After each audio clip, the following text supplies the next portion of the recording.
Welcome to this edition of Canola TV, featuring the latest information on producing and marketing winter canola in the Southern Plains. Canola TV, a service of PCOM, Producers Cooperative Oil Mill. Howdy neighbors, welcome back to another edition of Canola TV. Glad to be along with you today. Joining us is Gene Neuens with PCOM. Gene, let's talk a little bit. Maybe first of all, let's back up and talk about 2011. You've had a chance now to crush the 2011 crop. Did it turn out to be a pretty decent quality crop as far as the crush demand was concerned? Ron, we had a fair crop. Our oil content wasn't quite as good. We had some problems with weather, of course, drouthy weather.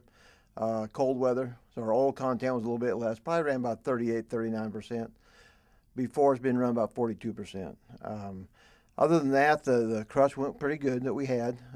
Cotton crop, of course, was terrible. We took in about 10% of a cotton crop. That's what we're doing right now. And so we're going to crush canola all winter. We're going to crush cotton for 2 months. We're buying a lot of canola from North Dakota and Canada right now. Going to bring it in and crush all winter. So this has been a good operation, learning how to crush canola. Now this year we're going to depend on it. Now let's talk a little bit about some marketing options for our producers on a regular basis. You're putting out a daily price, and you're putting a price based on Oklahoma City primarily, right? Yeah, our new sort of a new bidding program we're going into. We're going to bid with an Oklahoma City bid. Depending on elevators in the country, to put bids out to their local farmers. If you were to want to deliver to Oklahoma City, I still think you could be better off to go to your local elevators, co-ops or otherwise. And I think they can give you pretty good bids to deliver down here. But they're gonna probably be doing the biggest share of that thing. Through us, they can still do Act of God contract, which is totally true Act of God, full production. If they lose their crop, they don't have to deliver on that contract. Harvest time, they can go ahead and do a deferred pricing contract, which we normally do because we have to have ownership of it. And through a deferred pricing contract, it gives them the opportunity to sell it then or to sell it before April 1st of the following year. So whatever price they determine they want, they have time to do that. I thought it was pretty interesting as we watched these canola prices. They have, if anything, that spread between wheat and canola has widened out. Yeah, it has. We were both at the meeting the other day, taking a look at the carryover in the wheat market, and carryover is large in wheat. So the wheat price will probably go down. And I think canola price, which we tied to the soybean price, I think it's going to stay fairly steady and fairly high. So we should have a very good oilseed market. It's going to revert back to the people, and it's going to give them a pretty good price, I think, throughout the whole year.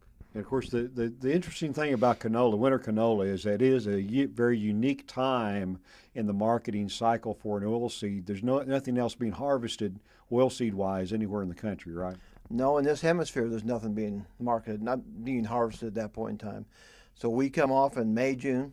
The next oilseed crop's going to come off in August, which is some soybeans and some canola up north in North Dakota and Canada. So they're looking for canola seed that time of the year. The other crushers are. So it's going to keep the basis pretty good for the farmers. It's a pretty good deal for them.